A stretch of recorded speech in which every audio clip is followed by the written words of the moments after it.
Hi everyone, welcome to my channel. Japan's ancient vegetarian meal believed to align the mind, body and soul, Shojin Ryori is a fascinating insight into the careful balance of new and old perfected by Japan. Edged in vibrant pink, a shadow-thin slice of radish sits atop a soft square of sesame tofu. Beside it, a pot of udon simmers gently while a nearby basket holds a nest of crisp tempura, forming just 3 of the dozen dishes set before me. We are seated in a quiet tatami room at Ekoin, one of more than 100 temples that form the ancient complex of Koya in rural Wakayama Prefecture. Perched on the mountainside, the town is the center of Shingon Buddhism, and our meal is known as Shinmiri, a spiritual cuisine perfected by monks over centuries. Known for its moss-covered cemeteries and forested pilgrimage routes, Koya is home to a long tradition of worship. The town's many temple lodgings, known as shukubo, offer visitors the chance to experience the ways of Buddhism, from meditation to calligraphy, but few know that the humble temple meals are also an opportunity for spiritual exploration. Often called devotion cuisine, Shinmiri was developed by monks, but has recently found its way from temple restaurants to Tokyo's Michelin-star tables.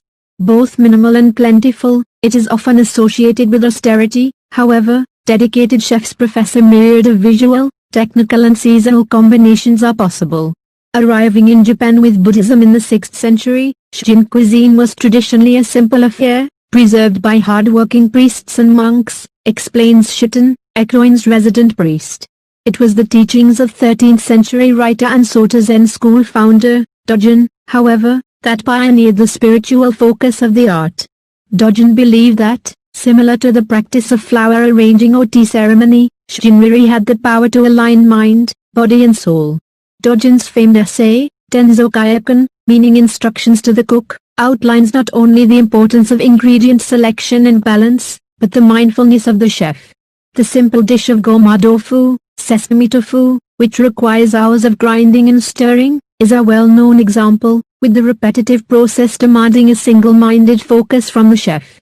Given the lengthy, labor-intensive process and the comparatively brief moment it takes to eat, Shiten considered it the essence of Shin cuisine, and a lesson in balancing the expectations of the ego. Shin chefs are required to possess the 3 minds of Japanese Zen Buddhism, known as Samshin, and they become as much a part of the meal as their ingredients. Eishin, the big mind, must be maintained for calmness and motivation. Roshin, the parental mind, is needed to respect and care for the ingredients and diner, while Kishin, the precious mind, requires a cook to work with pleasure and gratitude. Shinmiri literally means food for spiritual practice, explained Eric Rudd, a professor of Japanese studies and leading expert in Japanese food culture. Specifically, it refers to a vegetarian meal that also excludes ingredients like garlic and green onion, which Buddhists believed excited the passions. He continued, outlining the basic rules, of which there are many intricacies and extensions. It's a spiritual pursuit, but also it's an opportunity for you to connect with other people. The guiding concepts of Shin cuisine are centered on a series of Buddhist precepts, aligning the need for sustenance with religious values such as avoiding harm. It's about balance, explained Mary Fujii, who has taught the cuisine for more than 30 years in the historical seaside city of Kamakura, known for temples, seated Buddhas and ancient political influence. Learning from her husband's time as a Tenzo, the Buddhist chef in a temple or monastery, at a local Kamakura temple, she soon adopted the philosophies into her home cooking. To be able to fulfill your temple duties, you couldn't eat too much or too little. It's about finding the perfect balance, and this comes from the rule of 5, she said. Drawing significance from the 5 phases of Chinese philosophy known as Wuxing, the number reflects the cyclical balance needed in nature and society. In Shinmiri, this applies to color, flavor and technique, the Gashoku, color, of white, black, red, green and yellow, the Gomi, flavor, of sweet, sour, bitter, salty and umami, and the Goho, technique, of simmered, fried, raw, steamed and grilled are all required elements. As well as guiding nutritional balance, the rules are designed to appeal to the 5 senses, inspiring the diner to notice and value each ingredient as well as the care taken to prepare it.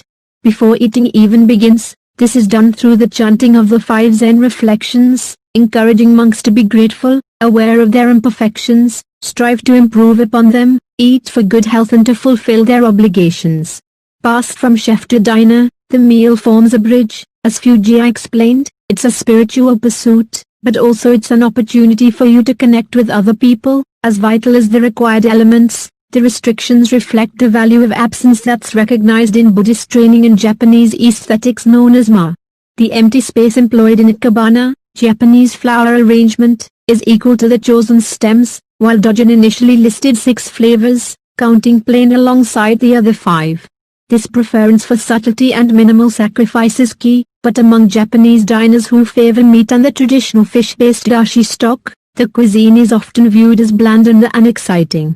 Fujiya maintains a boundless enthusiasm for the cuisine's possibilities. However, there are so many variations and it is so representative of the seasons. Not once in 36 years have I become bored with Shinriri, she said. The seasonal aspect of Shinriri is one of its founding principles and offers much of the variety that Fujiya adores. Known as Shun, this element takes its name from an ancient Japanese counter system and means 10 days, reflecting a hyper-seasonality still common in Japanese cuisine. Many Japanese restaurants, for example, change menus every few weeks, with fresh decorative leaves adorning plates to highlight the season and daily specials picked out at the market each morning. One such restaurant, Sago in Tokyo, is the creation of acclaimed chef Daisuke Nomura. He was head chef when the highly acclaimed, family-run Shinriri restaurant Tego was awarded 2 Michelin stars in 2009, and he later struck out on his own to further explore the cuisine's possibilities. The most important part of Shin is consideration and appreciation. I wanted to work towards a new generation of Shinriri, he said.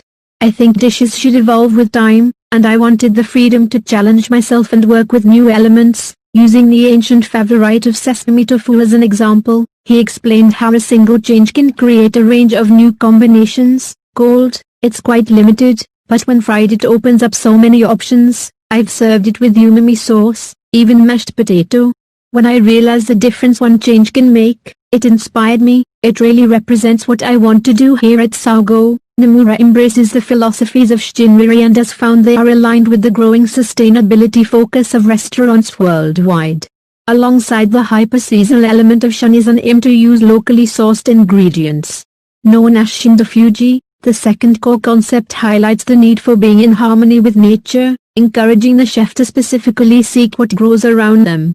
Color, flavor and technique are all required elements in Shin cuisine for food to appeal to the 5 senses. Credit Paolo Negriolami, the final pillar, and perhaps the most reflective of the sustainability zeitgeist, is Ichimotsu Zente, which means quite literally to use the whole thing.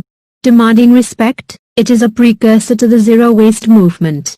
The most important part of Shin is consideration and appreciation, noted Nomura. For us to survive, we receive the lives of other things, so we must not waste them. This awareness and appreciation has transcended Shin cuisine to be recognized at the start of all meals in Japanese daily life. Visitors will no doubt have heard the phrase itadakimasu uttered before a meal or even a simple snack. Paired with glass stands and a small bow of the head, the phrase is often translated to mean I humbly receive and represents a gratefulness for the food offered and its acceptance. Be it friends enjoying shaved ice in a cafe or family sitting down to a special meal, the phrase is never forgotten and denotes the continued tradition of appreciation founded by Shin cuisine. Of course, the Shinriri served in temples and that of Michelin star chefs is somewhat different. As Nomura explained to me, Shin food at temples is designed to support the health of training monks, so it doesn't need to be well presented. However, at restaurants it's a meal for customers, so it's more of an art, but, he stressed, the core elements remain the same. Discussing the duality with her London-born sous chef, Fujiya notes a similar realization in her students' perceptions, who leave with a new awareness of the spiritual element at the heart of Shinriri. Many arrive thinking about the recipes, but they leave with the realization that it's a state of mind, she said. It's not just what you do in the kitchen, it's how you live your life. Please save the trees and nature. Please subscribe to our channel. Thank you.